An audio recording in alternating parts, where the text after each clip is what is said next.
दोस्तों, this is जयरी और आप देख रहे हो कॉफी विद मॉम। जैसा कि हमने कल के एपिसोड में कहा था कि आज के एपिसोड में हम एक बहुत ही इंपॉर्टेंट टॉपिक डिस्कस करने वाले हैं, वो है क्रॉलिंग बेबीज को सेफ कैसे रखें घर पे। जी हाँ दोस्तों, होता क्या 6 महीने में बच्चा अपने हाथ और अपने नीज के ऊपर रॉक लाइक आगे पीछे से रॉक करने लगता है, राइट। वो बेसिकली स्टेपिंग स्टोन होता है उनके क्रॉलिंग फेज के लिए। वो अपने अपने बॉडी को क्रॉलिंग के लिए प्रिपेयर करते रहते हैं। एंड बाय 9 मंथ्स आप देखो कि बच्चा धीरे धीरे क्रिपिंग एंड क्रॉलिंग करना शुरू कर देता है, यानी एकदम लेट के चलने लगता है कभी कभी, और कभी कभी अपने दोनों नीज एंड दोनों हाथ पे वो चलना शुरू कर देता है, राइट। उसके बाद वो धीरे धीरे वॉक करना शुरू करती है जब 12 महीने या 14 महीने की हो जाते हैं, राइट। अगर आपका बच्चा क्रॉल करना शुरू कर दिया है तो ऑफकोर्स आपको ये टेंशन ज़रूर होगा कि उसको किस तरह से प्रोटेक्ट रखा जाए, राइट, घर में। तो उसके लिए कुछ टिप्स आज मैं आपको दूंगी एंड एट द एंड मैं आपको एक ऐसी दवा बताऊंगी जो होम्योपैथिक है और आप नॉर्मली इसके बारे में बहुत ही लोगों से सुनते होंगे, ठीक है। सेफ्टी टिप्स शुरू करूं तो जैसे कल के वीडियो में भी मैंने कहा था, हेड गियर बच्चों के लिए, हेड का जो हेलमेट होता है, एक नॉर्मली जो हमने शिवन्या के लिए लिया था वो हेलमेट लिया था एंड नी कवर लिया था।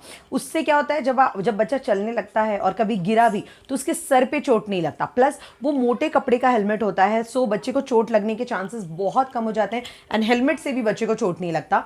सेकेंडली, जब वो चल रहा है तो उसके नीज वगैरह में स्क्रैचेस या ब्रूजेस, चोट वोट नहीं आती क्योंकि नी कवर उसने पहना होता है, राइट। और ये बच्चे को जब अगर आदत लग जाती है ना, जब हेलमेट एंड ये नी कवर पहने रहने की, तो आगे जब वो साइकिलिंग सीख रहा है, स्केटिंग सीख रहा है, दौड़ना वगैरह सीख रहा है, तो उसको ये सब पहनने में ना अनकंफर्टेबल नहीं होता और वो इसे आराम से पहनते हैं। नेक्स्ट इज मैट, वो बहुत ज़रूरी है। अगर आप ना एक एरिया बच्चों के लिए डेजिग्नेट कर दो कि ये एरिया बच्चों के खेलने के लिए है, वहाँ एक अच्छा सा मैट बिछा दो। होता क्या है, फ्लोर पे ना उनकी ग्रिप बैठे ना बैठे, फ्लोर अलग अलग टाइल्स पे बच्चों का ग्रिप नहीं बैठता, वो बार बार फिसल जाते हैं, उससे उनको इरिटेशन होता है और चोट भी लगने के चांसेस होते हैं। वहीं जब आप मैट बिछाते हो, नॉर्मली से थोड़ी मोटे मोटे मैट्स आते हैं बच्चों के, उस पर ड्राइंग्स लाइक पिक्चर्स होते हैं कार्टून्स वगैरह के, कई बार अल्फ़ाबेट्स के हिसाब से भी होते हैं, कलरफुल होते हैं, तो उस पर बच्चा अच्छे से ग्रिप बना पाता है, गिरता कम है एंड जल्दी क्रॉल करना या चलना सीखता है। उसी पे आप कुछ टॉयज रख दो तो बच्चे को समझ में आता है कि हाँ मुझे यहीं खेलना है एंड वो उधर ही के आसपास खेलता रहता है। लेकिन दैट डजंट मीन कि आपका बच्चा बस उतने एरिया में ही सीमित रह जाएगा। जैसे जैसे वो क्रॉल करना शुरू करेगा वो आपके घर के हर एक कोने को एक्सप्लोर करेगा, इसलिए हर एक कोने को सेव करना हमारे लिए बहुत ज़रूरी है। तो आपको ध्यान रखना है कि जो भी इलेक्ट्रिक आउटलेट्स हैं आप हमेशा उनको ब्लॉक रख रहे हो। उसका एक ये मिलता है, लाइक शील्ड मिलता है, बहुत ही सिंपल सा शील्ड होता है, उसको आप डाल दो जब यूज़ नहीं है तो। और अगर आपको उसमें लाइक चार्जर डालना है या कोई भी अप्लायंस आपको उस पर्टिकुलर सॉकेट में यूज़ करना है तो उसको जो प्लग मैंने लगाया वो निकाला एंड वापस से वो सॉकेट लगाया and it's ready to use. फिर से खत्म होने के बाद वापस से वो प्लग इन कर दो, ताकि अगर बच्चों को आदत रहती है, वो होल वगैरह रहता है ना, उसमें उंगली डालेंगे तो करंट लगने के चांसेस होते हैं। Why to take risk, right. Cords को सिक्योर कर दो, बहुत ज़रूरी है। जब भी आप नॉर्मली घर में जाओ ना, स्पेशली कंप्यूटर टेबल के आसपास या टीवी टेबल के आसपास बहुत सारे वायर्स लटके होते हैं, राइट। देखो, मैं ये नहीं कह रही कि हर वायर से करंट उसको लग सकता है, ऐसा कुछ नहीं, लेकिन कहीं कोई वायर कट है या कुछ भी है, एक्सीडेंटली बच्चे को करंट शॉक लग जाए तो आप क्या करोगे। इसलिए प्लीज़ मेक श्योर करो सारे वायर्स को सिक्योर्ड रखो, राइट। बच्चों के पहुंच से दूर रखो उनको, या तो आप सेलोटेप करके ऐसे थोड़ी ऊंचे जगह पे चिपका दो ताकि बच्चे के हाथ ना लगे। नेक्स्ट इज, फ्लोर को हमेशा क्लीन रखो और रेगुलरली इंस्पेक्ट करते रहो कि कोई ऐसी चीज़ गिरी नहीं होनी चाहिए जो बच्चा निगल ले या जिससे बच्चे को चोट पहुंचे। कई बार ना कॉइन्स, बहुत ही छोटी छोटी चीज़ है, कॉइन हो गया, पेन का ढक्कन हो गया, बच्चा उसको निगल सकता है, उसको चोक हो सकता है और बहुत ही बड़ा एक्सीडेंट हो सकता है। स्टेयर्स पे जाने का जो भी एरिया है ना, लाइक स्पेशली जो बड़े स्टेयर्स हैं, प्लीज़ उसको ब्लॉक कर दो।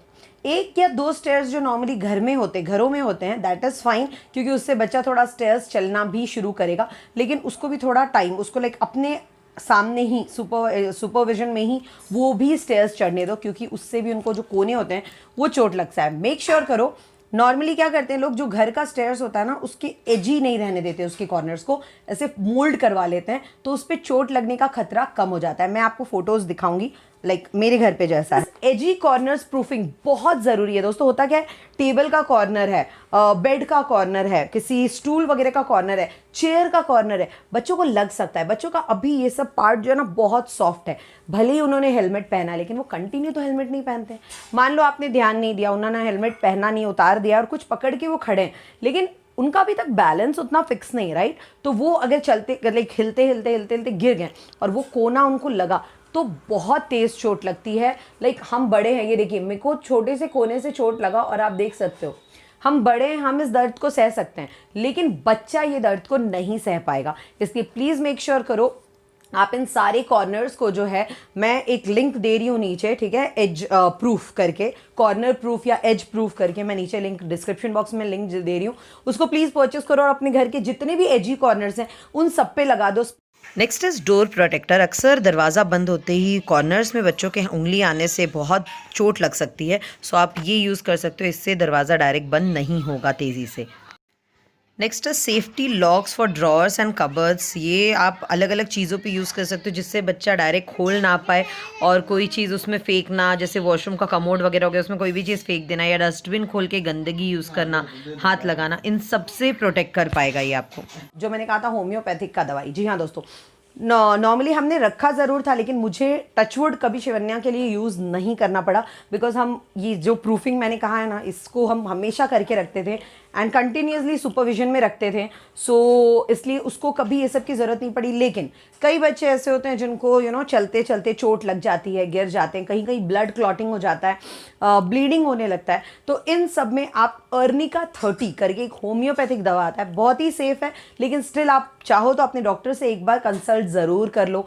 इसके एज के हिसाब से कितने टैबलेट्स देने हैं वो डब्बे में ही लिखा रहता है। आप क्या कर सकते हो, चम्मच में पानी लो, इन टैबलेट्स को मिला दो एंड बच्चे को एज अ सिरप पिला दो, क्योंकि बच्चा टैबलेट तो नहीं खा पाएगा, तो उनको एज अ सिरप उसे पिला दो। इससे ना ब्लड क्लॉटिंग है, दर्द है, चोट जो लग रही है उस पर या ब्लीडिंग हो रहा है तो ये रुक जाएगा, ये उसको उस पर बहुत रिलीफ मिलेगा। ये सारी चीज़ें अगर आप घर में रखते हो तो आपके क्रॉलिंग बेबी के लिए बहुत आसान हो जाएगा जगह एक्सप्लोर करना, क्रॉलिंग से वॉकिंग पे जाना बिना चोट लगाए, बिना किसी तरह के हेल्थ इश्यूज क्रिएट किए और बिना आपको स्ट्रेस दिए। Okay, so thank you so much for watching coffee with mom, keep watching और हमारा अगला एपिसोड देखना मत भूलना। Thank you so much, subscribe करना बिल्कुल मत भूलना।